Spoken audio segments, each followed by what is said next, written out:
So what I'll do now is I'll run through a presentation that I have made for this occasion. It focuses on climate action and essentially builds from what Aro just talked about. So the question that we are trying to address here and ask is that this is a two-part kind of a story. One is that what's the question that we are trying to address and what are the potential pathways that we could utilize in terms of addressing the challenge of climate action and what are the potential ingredients of those pathways. And a lot of these things have already been covered by Aru, and so he's talked about transformation, he's talked about teacher educators and sustainability professionals, particularly in the context of bridging the divide between canonical disciplines. So we are thinking about interdisciplinarity, and of course the classical chasm which exists between theory and practice, and also moving away significantly in a transformative way from being critical to basically being propositional, and also having the right kind of agencies to influence change. And the question therefore is that how can we create avenues of engagement that would enable all of these which I just mentioned, but also kind of link local action with the regional, national, and global processes. So as far as climate action is concerned, science is very clear. So in October 2018, we witnessed a major scientific contribution when IPCC released this special report on 1.5. And the gist of that, and the report was basically a mandate from the political group, which is the Framework Convention on Climate Change, that, okay, can the Paris Agreement be implemented? And the unambiguous and kind of response from the scientific process of assessment was that, yes, we can limit global warming to 1.5, but it will require unprecedented changes. When we are thinking about climate action and we are thinking about the unprecedented changes, which I just mentioned, what does those mean? So it's a two-layered process. It talks about conditions,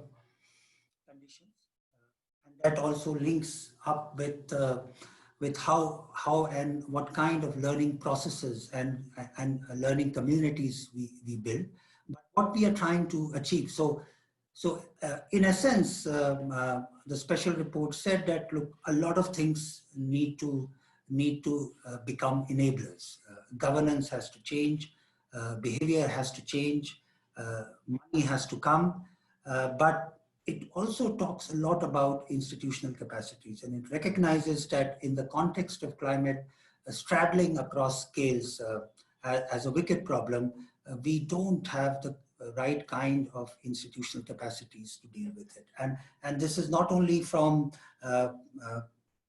practitioners, but also the school and the higher education learning system.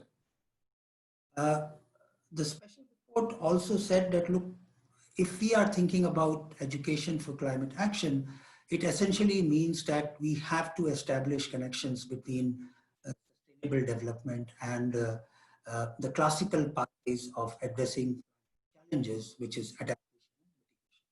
But it also very rightly and very clearly points out that what we need to look at is changing things on ground, but from a systems perspective. So it kind of puts together massive literature, assesses that literature, and says that, look, there is an energy transition that we need to achieve. There is an industrial transition, there's an urban and infrastructure transition, and there is a land, ocean, and ecosystem transition. All of it together would help us deliver on Paris. But it also recognizes the fact that climate is not a singular problem and it doesn't exist in isolation. It is a problem that is closely linked to a lot of other SDGs. Solving the climate problem or the climate challenge is not isolated from the fact that we have to address this challenge together with the challenges of poverty, employment, cities, infrastructure, and environmental conversation. And that's a very key important element when we are thinking about education for climate action. And more importantly is the fact that particularly on the adaptation side, like kind of buffering climatic impacts on the most vulnerable, the nexus with contemporary and ongoing development action is very critical, and that's like pulling people back into situations of extreme vulnerability. So that is something which is to be recognized. Not only that, but also the fact that when we are looking at vulnerabilities and exposure as a critical lens that connects quite strongly with jobs, it's not a very simplistic frame. There are a lot of markers, there are a lot of complex factors that intersect and create vulnerabilities, and therefore education system and the fact that we create a pedagogy, we create content, we train people, should be responsive of this. I'll not spend time on this.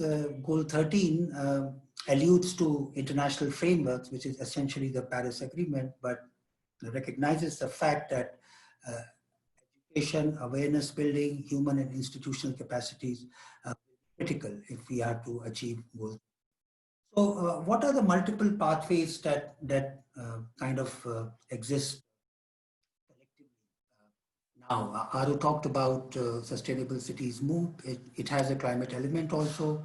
But there are other possibilities. There are short courses that exist.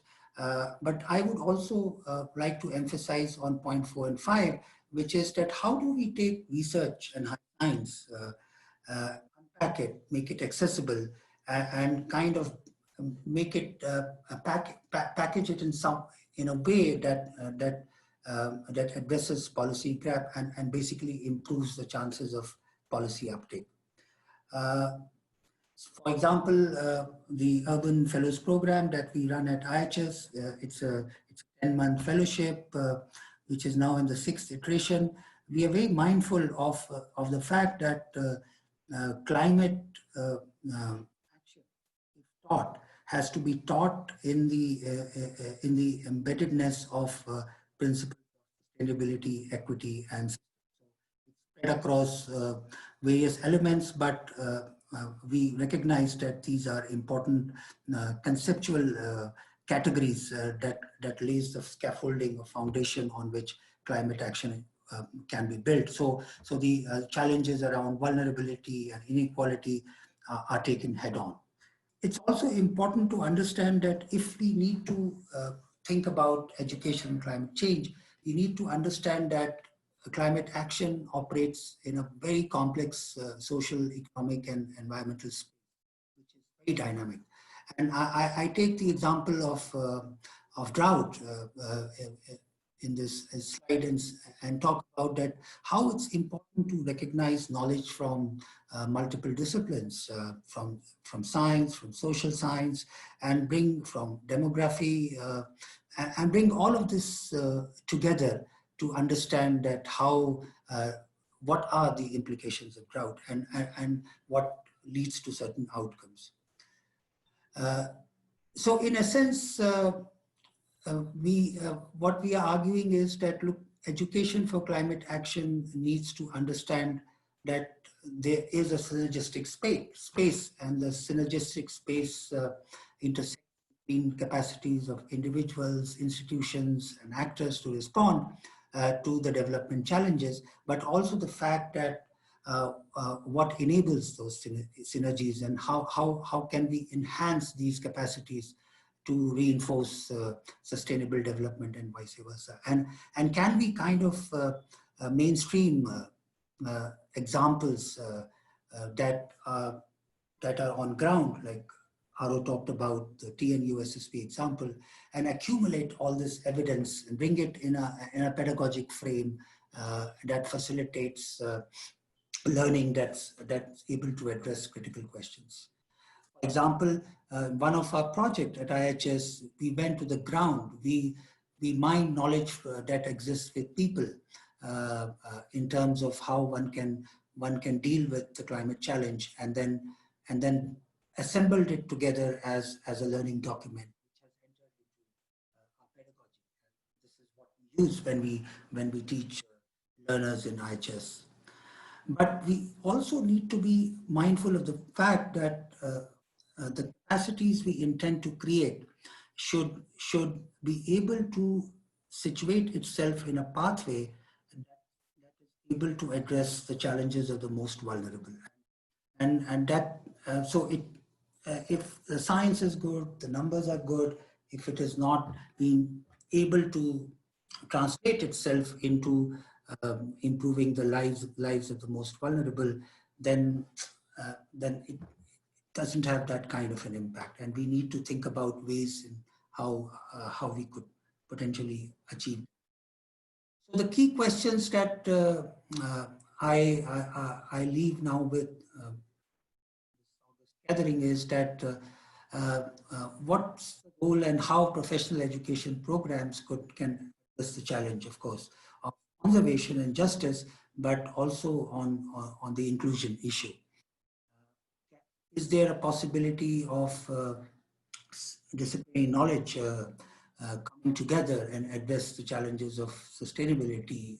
Yes, it is, but how can we operationalize this? And how can we link all of this up to address challenges faced by the most vulnerable, the most marginalized? And the third important question is that the knowledge that exists with people on the front lines, particularly the indigenous knowledge systems, etc., how can we bring it into the mainstream to help interrogate and problematize sustainable development, particularly in the context of climate?